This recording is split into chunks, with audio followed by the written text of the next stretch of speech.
पुढची बातमी बघूयात। महायुती सरकारच्या नव्या मंत्रिमंडळाचा शपथविधी पार पडलाय आणि यावेळेला 39 नव्या आमदारांनी शपथ घेतलेली आहे। यामध्ये 33 जणांनी कॅबिनेट मंत्रिपदाची तर 6 मंत्र्यांनी राज्यमंत्रीपदाची शपथ घेतली।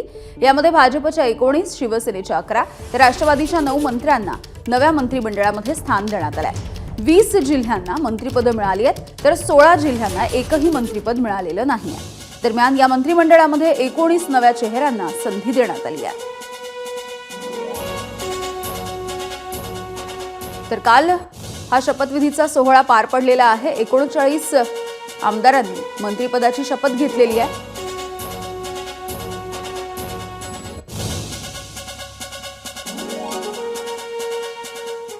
तर मंत्रिमंडळामध्ये कुणाकुणाची वर्णी लागली आहे बघूयात।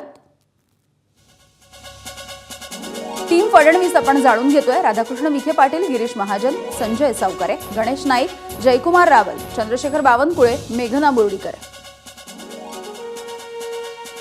माधुरी मिसाळ, चंद्रकांत पाटील, पंकजा मुंडे, आकाश फुंडकर, मंगलप्रभात लोढा, आशिष शेलार, अशोक उईके, पंकज भोयर, अतुल सावे, जयकुमार गोरे, शिवेंद्रराजे भोसले, नितेश राणे, प्रकाश आंबेडकर आणि गुलाबराव पाटील। यासोबतच प्रताप सरनाईक, आशिष जयस्वाल, दादा भुसे, संजय राठोड, योगेश कदम, उदय सामंत, भरत गोगावले, संजय शिरसाट, शंभूराज देसाई, हसन मुश्रीफ, नरहरी झिरवाळ, माणिकराव कोकाटे, दत्तात्रय भरणे, धनंजय मुंडे। तर अनेक जुने चेहरे आणि अनेक नवे चेहरे आपल्याला दिसत आहेत। इंद्रनील नाईक, अदिती तटकरे, बाबासाहेब पाटील आणि मकरंद जाधव पाटील। तर या मंत्रिमंडळाची वैशिष्ट्य नेमकी काय आहे ते सुद्धा बघूयात। भुजबळ आणि मुनगंटीवारांसह 12 जुन्या मंत्र्यांना डच्चू देण्यात आलाय। 19 नव्या चेहऱ्यांना संधी देण्यात आली आहे। पंकजा मुंडे आणि धनंजय मुंडे हे बहीण भाऊ आपल्याला मंत्रिमंडळामध्ये दिसतात। मंत्रिमंडळामध्ये 4च महिलांना मंत्रिपद देण्यात आलंय। शिवसेनेची एकही महिला मंत्री नाही आहे। पहिल्यांदाच 2.5 वर्षांचा हा फॉर्म्युला देण्यात आलेला आहे। 20 जिल्ह्यांना मंत्रिपद आहेत, 16 जिल्ह्यांना एकही मंत्रिपद नाही आहे। एकंदरीतच विचार केला तर पश्चिम महाराष्ट्राचे सर्वाधिक 10 मंत्री आहेत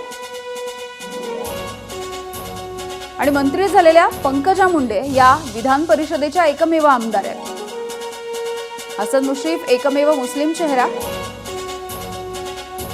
सर्वात तरुण चेहरे जर कोणते तर 36 वर्षीय अदिती तटकरे आणि 38 वर्षीय योगेश कदम।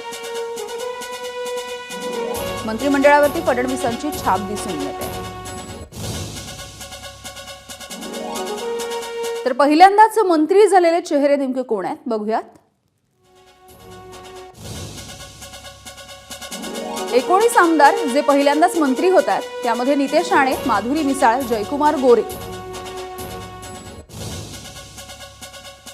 शिवेंद्रराजे भोसले, मेघना बोर्डीकर, पंकज भोयर, आकाश फुंडकर, संजय सावकारे, माणिकराव कोकाटे,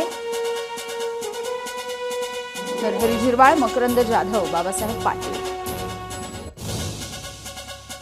इंद्रनील नाईक, प्रताप सरनाईक, आशिष जयस्वाल, भरत गोगावले आणि योगेश कदम यांचा समावेश आहे। सोबतच संजय शिरसाट आणि प्रकाश आंबेडकर।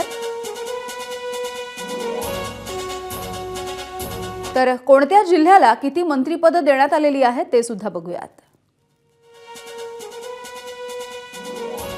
जिल्हानिहाय मंत्रिपदे आपण जाणून घेतोय। पुणे 4, सातारा 4, जळगाव 3, ठाणे 3, नागपूर 3, नाशिक 3, यवतमाळ 3, कोल्हापूर, मुंबई, रत्नागिरी, रायगड, बीड, संभाजीनगर प्रत्येकी 2 मंत्रिपद, अहिल्यानगर, धुळे, परभणी, बुलढाणा, लातूर, वर्धा आणि सिंधुदुर्ग या जिल्ह्यांना सुद्धा एक मंत्रिपद देण्यात आलंय। तर कोणत्या जिल्ह्यांना मंत्रिमंडळामध्ये स्थान मिळालेलंच नाहीये ते सुद्धा बघूयात। पश्चिम महाराष्ट्रामधल्या सांगली आणि सोलापूर, ठाणे कोकणमधलं पालघर, ठाणे कोकण, त्यानंतर विदर्भामधील अकोला, अमरावती, वाशिम, भंडारा, चंद्रपूर, गडचिरोली, गोंदिया हे विदर्भामधले काही जिल्हे आहेत। त्यानंतर मराठवाड्यामधील जालना, धाराशिव, नांदेड आणि हिंगोली आणि त्यानंतर मुंबई उपनगर यापैकी कुणालाही मंत्रीपद या जिल्ह्यांमध्ये मिळालेलं नाही आहे. एबीपी माझा, उघडा डोळे बघा नीट.